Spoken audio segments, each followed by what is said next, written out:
stars on the move as mega trades send shockwaves throughout Major League Baseball and the NBA. Plus, Ohtani is back on the mound Monday for the first time since 2023. Hi, everyone, and welcome to Front Office Sports Today from FOS Studios here in New York City. I'm Baker Machado. And I'm Renee Washington, and thank you guys so much for joining us each and every weekday. We're chatting the biggest stories happening in the business and culture of sports. We also have WNBA legend Sylvia Fowles joining us to talk about her Hall of Fame induction this weekend and the ongoing CBA talk. But first, let's talk and get into the shoot-around. Yes, indeed. And let's start with the PGA Tour. Journeyman J.J. Spaun defied 150-1 odds, Renee, and won the U.S. Open over the weekend, including a record-tying $4.3 million purse.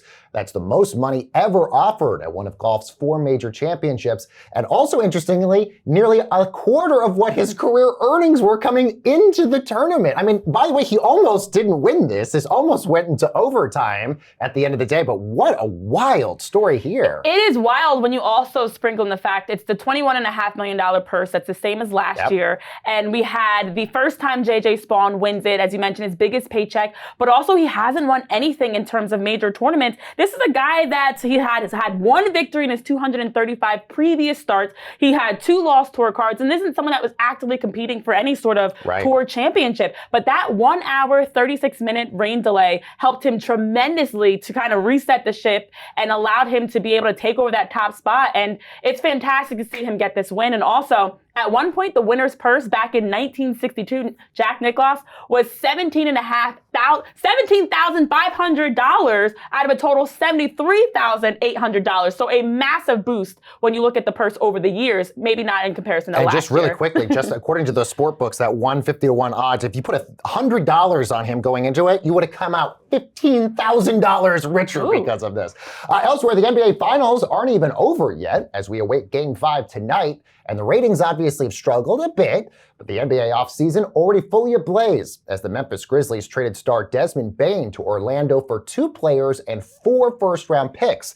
Now, acquiring Bane gives Orlando the 8th highest payroll heading into next season. And Renee, a huge haul on both sides. But is this going to be the new sort of standard asking price for a lot of teams heading into the offseason for Durant and Giannis and everybody else? Well, it is a huge haul, but it actually makes sense for both teams, too. I mean, Orlando gets to dump 2 very large contracts in KCP and Cole, guys that also dipped in productivity in minutes. And then on the other side for Memphis, it now allows them to go and renegotiate a contract with Jaren Jackson Jr. They've also talked about John Morant and their future implications. So for both teams, it makes sense. But then also, as you mentioned, for the market, I think this is kind of where we're going to see the market shift. Other names, Kevin Durant being one of them that's out there, that possibly, if this is what Bane received, who is going to be getting $163 million over the next 4 years.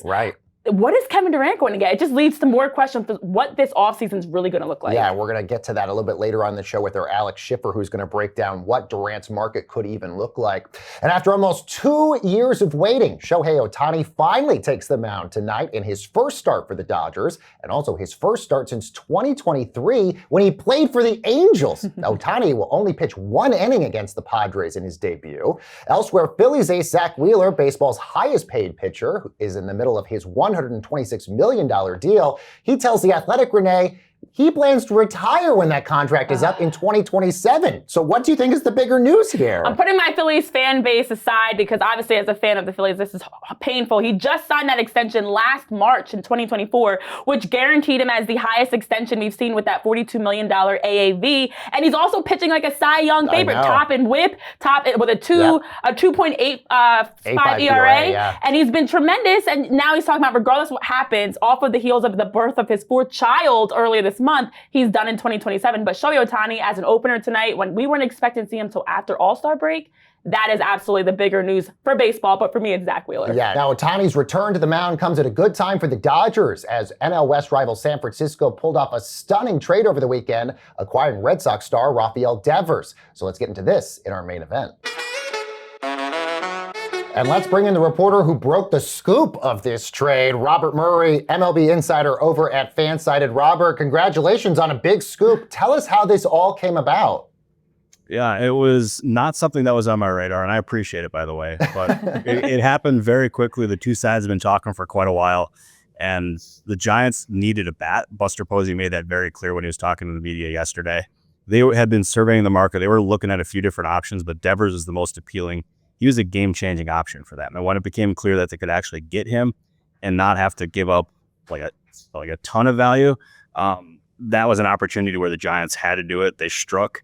It's a franchise-altering move, if we're being honest. Like Devers, a player of that caliber at his age, never becomes available. And now he joins the Giants lineup that has Matt Chapman, Willie Adames. Their pitching staff is very good. Like, as of this point, you have to look at the Giants as a very serious contender.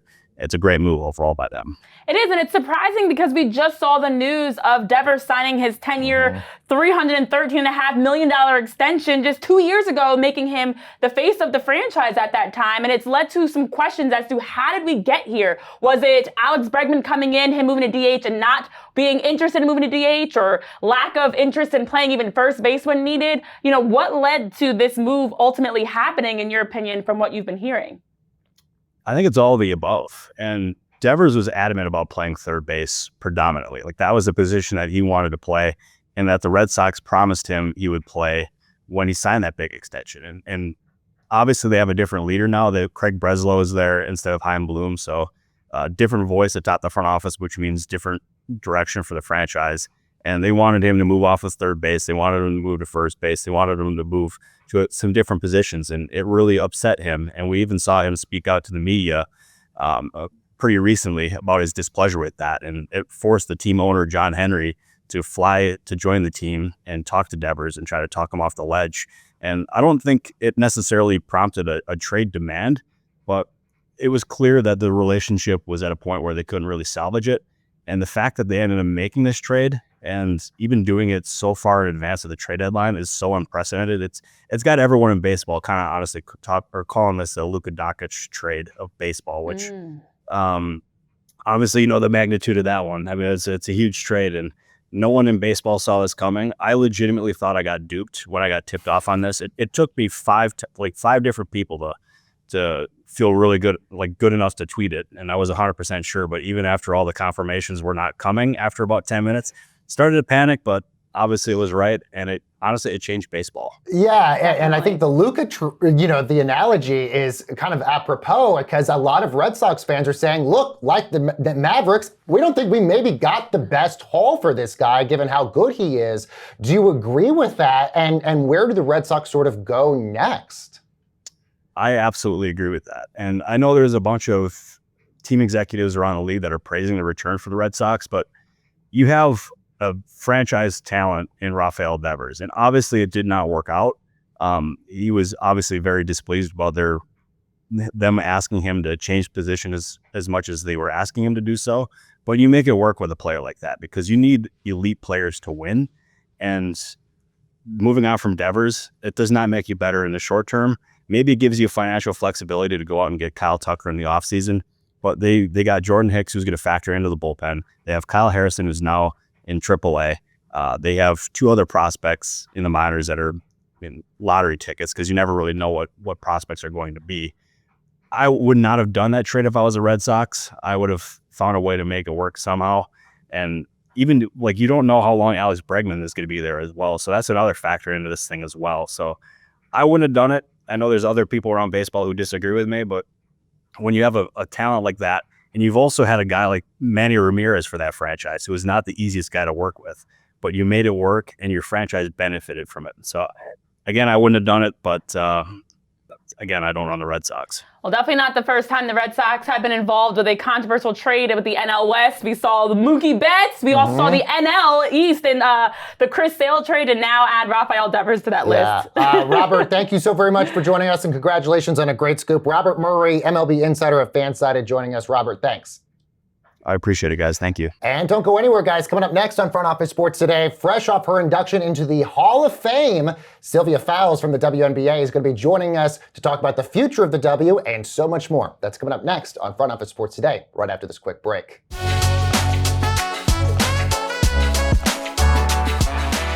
And welcome back, friends, to Front Office Sports Today with Renee Washington. I'm Baker Machado, and WNBA legend Sylvia Fowles was inducted into the 2025 Women's Basketball Hall of Fame over the weekend. She joined other legends like Sue Bird and Alana Beard as well. Now, the two-time WNBA champion, two-time Finals MVP, and four-time Defensive Player of the Year, Sylvia Fowles is joining us right now on the show. Sylvia, thanks so much for joining us. Congratulations on this incredible honor. Thank you for having me. You didn't have to read off my accolades like that. No, it's not. I do that, by the way, with every guest. I do that also. But I also heard you got this incredible necklace that you're sharing with your mom for this amazing occasion. Yes. So Corey and Jade and Clutch Organization came in with a necklace that was pretty cool. I was a little jealous that my mom got one too, but I guess we're going to let her live it out. But the necklace are really cool. It's made of a puzzle piece, and on that puzzle, it has my name, including my mom's name as well. And then it gives off MVP for me, mom for mother, and #1 fan for mom, likes that. It was pretty cool. It's pretty neat. I told my mom when she wear hers, I'm not wearing mine because she can't be like me. Oh, well, I love that you have a puzzle piece that honors the relationship with you and your mom, but also you are such a big puzzle piece in the growth of the WNBA. And I'd love to get your thoughts on where it is now. Of course, we're now on the brink of the 2026 media deal, that 11-year massive deal that they signed last year. Also, expansion's been underway with 3 teams added in the last 2 seasons. As someone that is a Hall of Fame basketball player that's seen the league grow so much, with the CBA negotiations underway, what do you think in terms of player salary, roster size, other issues are the most pressing issues that they have to prioritize to get right and continue to grow the pieces of the puzzle of the WNBA? I feel like all the pieces are growing outside of our salary. I think we all deserve an equal cut of that. I feel like we made some strides, but it's just some things that the girls also need. And so I think we're moving in a great direction, but at the end of the day, these girls need to be paid. We do need more roster spots because people get hurt. And of course, the season is now longer. So those are some things that we have to take into consideration. Yeah, and look, the players have so much leverage right now going into these CBA negotiations, in large part because of people like you and the growth over the years. There is a worry maybe there's going to be a strike because of this. Do you think that that might happen? It's highly a possibility. I think this group of young women know what they want. They know what they're worth. They know how much they deserve all these things that come to them. And so if a strike have to lead to that point, then it leads to that point. But I don't think we should take less off the cut. And when you look over the years at the WNBA, players like yourself, the legends, the icons, the Hall of Famers, the champions, the MVPs, they've always been there. They've always been there. The talent's always been there. True. It's just that more people are paying attention over the last few years, whether it's the veterans like A'ja Wilson or the young players like Caitlin Clark and Angel Reese. How do you think the league has done or changed in terms of marketing when you compare your 15 seasons in the league to now to market players, to grow ticket sales and just the overall excitement around the W? I think the players play a big part in that because they sell themselves. They post a lot of things on social media. They have a fan following from who knows when they start playing. So it just trickles back over into the WNBA. But when you're talking players like myself who paved the way, yes, we have voices, but I think this group of young women, like I said before, they just do not stand up for anything less of what they think they deserve. And I like that goes hands in hand because it makes you have to pay attention to the things that we're doing. But at the end of the day, it's all about taking care of our bodies and getting what we deserve. Yeah, on top of that, you mentioned the fans and social media. Obviously, it's great that more fans and more attention are coming to the league, but there's also a downside to that. And we saw that during the first game of the season between the Sky and the Fever. Do you feel like the WNBA is doing enough to really protect players from crazy fans and crazy things that are being said about you guys? At the end of the day, I think fans are going to be fans. I think what we stick together at is that group of 144, they know what we need to do. It's all fun and games for the media to try to do the rivalry stuff and hold stuff up. But at the end of the day, I think we take care of each other as a unit. Of course, there's going to be trash talking. Of course, there's going to be rivalry. But at the end of the day, I think we understand and we respect each other. And I think the media just kind of take hold of it a tad bit too much. Now that you've had a few seasons since your farewell tour and final retirement season, I'm curious how now your perspective on the WNBA, your career, and even just women's basketball has maybe changed since when you were in it, playing every day and in the grind. When you in it, you kind of in tunnel vision, so you're not really paying attention to what's going on, especially when I was in the league. I think now that these girls has a concept of all the things that's going on around them, so they have their hand in the pot on a little bit of everything. But when I was playing, I was just worried about playing basketball. Now, these days, these girls worry about, we want to play basketball, but we also want all the perks that come with being an elite athlete. One of the things I love about you in particular is we talk so much about players preparing for their lives after they've played, and a lot of them go into broadcasting or they go into coaching. You did the complete 180 of that. I mean, you went to an area I don't think a lot of people ever thought what player would ever get into, and that was you did mortuary sciences. You're working in a morgue, embalming bodies, all of this stuff. I'm curious how that's going. Are you still doing that? And what made you want to get into that? So right now I'm on pause a little bit because I'm actively running around more than I thought I would have into retirement, but that's still highly on the board. What got me into it, I was always interested in it as a kid. And I think once I started thinking about my future after basketball, it kind of just trickled back to the full front. And I just love what I do. I love working with kids. I love being the embalmer, but also too, I just love doing things that don't stick to the basketball narrative of you have to be a coach or you have to be an anchor. Yes, more than an athlete, more than a coach. And I love that you were also starting and working through your degree back when you won MVP back in 2017. So winning MVP and getting a degree going hand in hand. But my last question for you, Sylvia, now as you are maybe taking a step back from that endeavor, is there anything else in terms of maybe basketball you're getting involved with or just any other business ventures that you're looking to tap into? I'm trying to tap into everything, to be honest. I've been having great opportunities just to travel to work with the youth. At some point, I think I will start trickling back into basketball where you probably will want to see me around as a commentator or as a coach.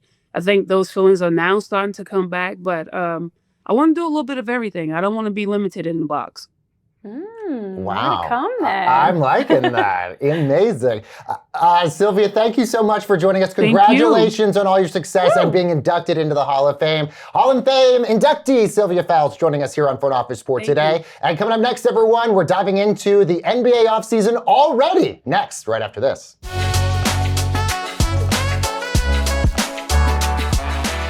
And welcome back, friends, to Front Office Sports Today with Renee. I'm Baker, and the NBA offseason already underway as the Orlando Magic have acquired star Desmond Bane from the Memphis Grizzlies for a package that includes 4 first-round picks and 2 other players in that deal. So the big question, Renee, is this going to be sort of the line for what a lot of players are going to be getting this offseason? So let's bring in Alex Schiffer, our Front Office Sports reporter, who's been following this and so much more for us. So Alex, this is a lot of picks for this particular player. Is this going to be the market rate for this offseason for other players like Durant and even Giannis?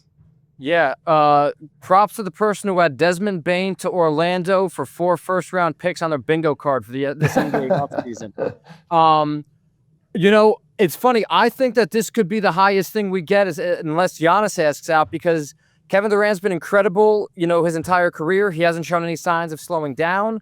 But to trade 4 first-round picks, which is what the Suns got from the first time around or gave up for him, he's 36, going to be 37 or 37 going on 38.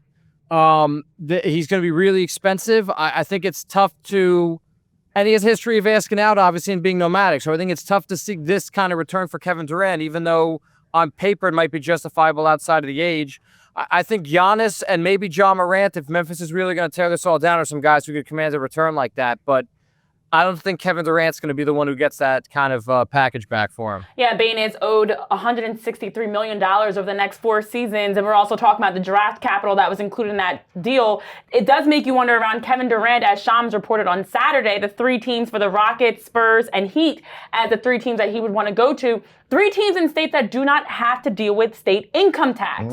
So for Kevin Durant, in terms of his market, but also in terms of state income tax and other factors, what do you think we're going to be seeing for that Durant deal? Because it already is not looking like it's going to be comparable to what Brooklyn and Phoenix had for him 2.5 years ago. Yeah, I've never I've never met someone who likes paying taxes, but given Kevin Durant's net worth, I'm not sure how much of a deal breaker that is.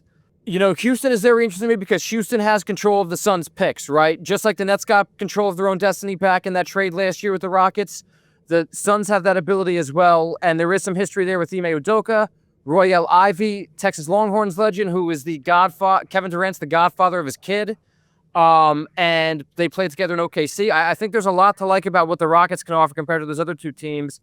San Antonio's a little sentimental. He played right in Austin, right college basketball in Texas.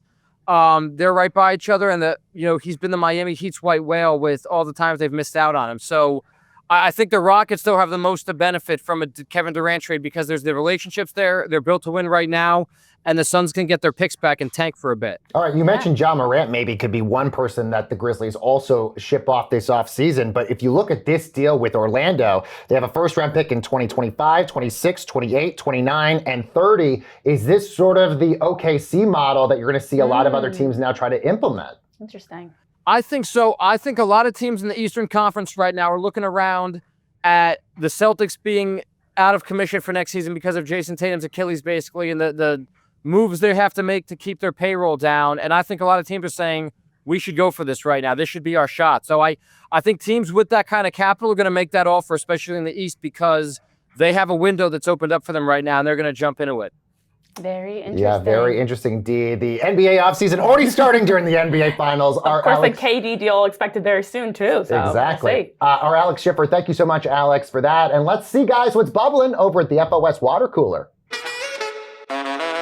Well, Renee, Caitlin Clark's monster 32-point return Saturday and the Fever's win over the then undefeated New York Liberty included our very first look at Clark's new custom Nike Kobe 6 sneakers called the Bellas, designed as a tribute to her dog Bella. The sneaks feature a peach, pink, and gold design with her golden retriever's face printed on the insole of the shoe. Now, these particular shoes not going to be released to the public, but Nike is going to drop 2 of Caitlin Clark's exclusive Kobe basketball sneakers later this summer. This is all part of her reported $28 million deal with Nike. Woof, what do you think of these? What a great way to tease out the launch of a shoe. Yeah. Honestly, Indiana has gotten it right twice. This reminds me of Tyrese Halliburton as he debuted his new shoes to Hallie in the NBA Finals. And now Caitlin Clark gets to do it as we're talking about the historic distance of her three-pointers in that game. She had 7 threes. You look at the distance of each of these, insane, including 3 of them in the span of 45 seconds. So while we're all raving about her return and how tremendous she played to help them beat the defending champs in the Liberty and hand them their first loss, you also get to see her in their new sneaks. Then you saw the Indiana Fever take to social media. They're on X, they're on Instagram, they're posting about it. They're sharing behind the scenes videos and promoting her shoe, which you don't often see teams do. So shout out to Caitlin Clark, her PR team, the Fever, the WNBA. They got this one right. And these shoes are actually really cute. So it's great to see her back. And I'm actually all for the sneaks when they drop when this these summer. shoes come out, you know they're going to sell like crazy. All right, guys, that's going to do it for this edition of the show. I actually am thinking about getting my own dog printed on my shoes if I could. Yeah, I'm going to buy a dog and then get it printed on mine too. The Martins instead of the shoes. We'll see you guys back here tomorrow. Have a good rest of your day.